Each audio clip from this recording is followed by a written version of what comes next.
জুবিন গাৰ্গৰ পত্নী গৰিমা বৌৱে ল'লে এটা সিদ্ধান্ত। আপোনালোকে জানিবলৈ পাব সেই সিদ্ধান্তটো কি।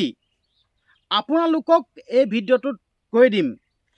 গৰিমা বৌৱে লোৱা সেই সিদ্ধান্তটো আপোনালোকে জানিবলৈ পাব আৰু সকলো ৰাইজে জানিবলৈ বিচাৰি আছিল গৰিমা বৌৱে কি সিদ্ধান্ত ল'ব। তো অলৰেডি গৰিমা বৌৱে সিদ্ধান্তটো লৈ পেলাইছে। আপোনালোকৰ আগত মই কৈ দিম। ভিডিঅ'টো প্ৰথমবাৰ শেষলৈকে চাই থাকিব। প্ৰথমবাৰ শেষলৈকে চাই থাকিলেহে আপোনালোকে গম পাব। তো গৰিমা বৌৱে, জুবিন গাৰ্গৰ পত্নী গৰিমা বৌৱে কি সিদ্ধান্ত ল'লে সেই কথাটো মই কৈ আছোঁ ভিডিঅ'টো শেষৰ ফালে। তাৰ আগতে মই দুটামান কথা কৈ ল'ব বিচাৰিছোঁ। তো এই কথাকেইটা কোৱাৰ পাছত মই গৰিমা বৌৱে কি সিদ্ধান্ত ল'লে মই কৈ দিম। এই কেইদিন আপোনালোকে ছ'চিয়েল মিডিয়াত দেখি আছিল আমাৰ ভগৱানৰ পত্নী গৰিমা বৌক বহুতে সমালোচনা কৰিছিল। কি কি কাৰণত সমালোচনা কৰিছিল আপোনালোকে সকলোৱে গম পায়। এনেকুৱাই কেইটামান কথাত সমালোচনা কৰিছিল, আচলতে বহুত দুখৰ বিষয়। এনেকুৱা কেইটামান কথাত সমালোচনা কৰিছিল। মই কৈ আছোঁ আপোনালোকক এটা এটাকৈ। আজি জুবিন গাৰ্গৰ দহা হয়, আজি 10 দিন হ'ল। তো সঁচাকৈ বহুত মনটো দুখ লাগিছে। আজি 10 দিন হৈ গ'ল, কিন্তু হ'লেও জুবিন দা যেন আজি আমাৰ মাজত নাই, এই কথাটো কিন্তু মনলৈ কিন্তু অহা নাই। মানে ভাবিব পৰা নাই যেন আমাৰ মাজত জুবিন দা নাই বুলি। সদায় আছে, এতিয়াও থাকিব, অনাগত দিনলৈকে থাকিব। তো এই বস্তুটোৱে অনুভৱ হৈ আছে। তো আজিও দহা কাম কাজ ভালমতে হৈ যাওক, প্ৰাৰ্থনা কৰিছোঁ ভগৱানৰ ওচৰত, যাতে কোনো হাই হুলস্থুল নোহোৱাকৈ সুন্দৰকৈ হৈ যাওক।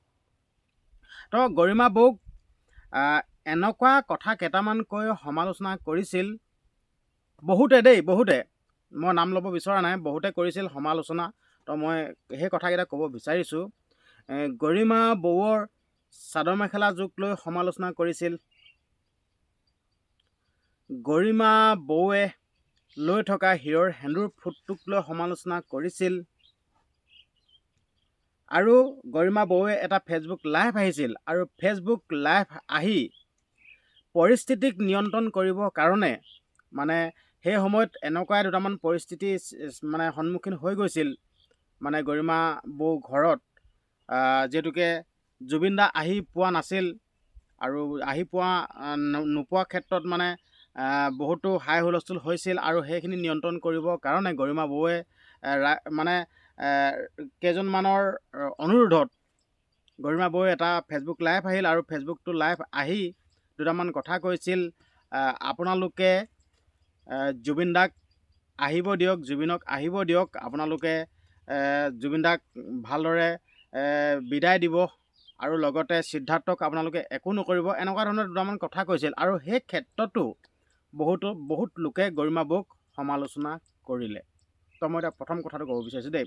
এই যেন আপোনালোকে চাদৰ মেখেলা জোক লৈ যেন সমালোচনা কৰিলে, এই চাদৰ মেখেলা জোক লৈ সমালোচনা কৰিব লাগিছিল নে নালাগিছিল, আপোনালোকৰ এইটো বিবেকে জানিব লাগিছিল। নিজৰ মানুহজন নোহোৱা হৈ গ'ল, নিজৰ মানুহজনক শেষ শ্ৰদ্ধাঞ্জলি জনাবৰ কাৰণে, শেষ বিদায় দিবৰ কাৰণে গৰিমা বৌৱে কি লেতেৰা পেতেৰাকৈ জুবিন দাক শেষ শ্ৰদ্ধাঞ্জলি জনাব নেকি? আপোনালোকে কওক, আপোনালোকে উত্তৰ দিয়ক। আপোনালোকে গৰিমা বৌ চাদৰ মেখেলাক লৈ সমালোচনা কৰিলে, গৰিমা বৌৱে মেকআপ কৰি যোৱাক লৈ সমালোচনা কৰিলে। আপোনালোকে উত্তৰ দিয়ক। যে নেকি নিজৰ মানুহজন শেষ বাৰৰ বাবে, শেষ মুহূৰ্তৰ বাবে কাষত পাইছে, আৰু সেই মানুহজনক বিদায় কি লেতেৰা পেতেৰাকৈ দিব নেকি? সুন্দৰকৈতো সাজপাক পিন্ধি সুন্দৰকৈ চাফ চিকুণ হৈ শেষ মুহূৰ্তত বিদায় দিব লাগিব। আপোনালোকৰ সেইটো, আপোনাৰ মানসিকতাই, আপোনালোকৰ বিবেকে সেইটো নকয় নেকি? তো সেইটো গ'ল। তাৰপিছত গৰিমা বৌৱে হীৰৰ সেন্দুৰৰ ফুটটোক লৈ সমালোচনা কৰিলে। মানুহগৰাকীয়ে যোনটো দুখত আছে, মুখখন দেখিলেই বেয়া লাগে, সঁচাকৈ মুখখন দেখিলেই বেয়া লাগে কিমান দুখত আছে। আৰু সেইবিলাক আপোনালোকে সমালোচনা কৰি আছে গৰিমা বৌ হিৰৰ সেন্দুৰ ফুটটোক লৈ।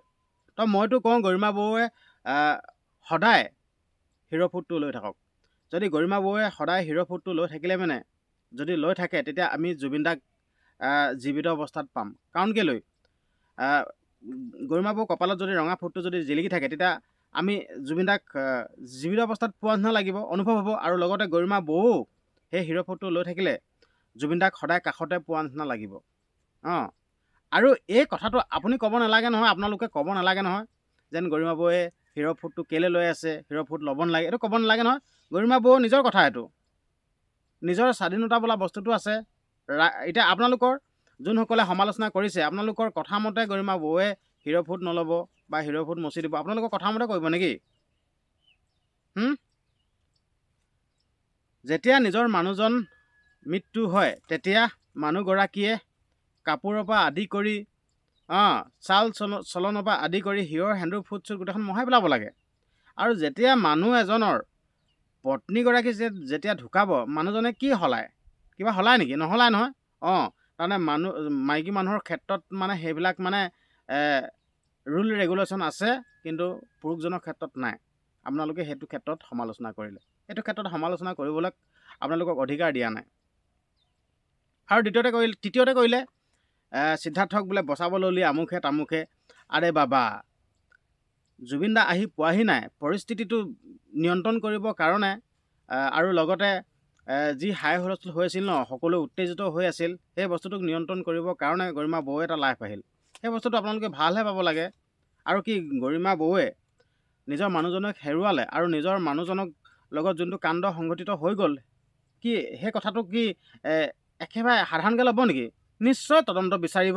কিয় নিবিচাৰিব? 10টো মান বিচাৰিব।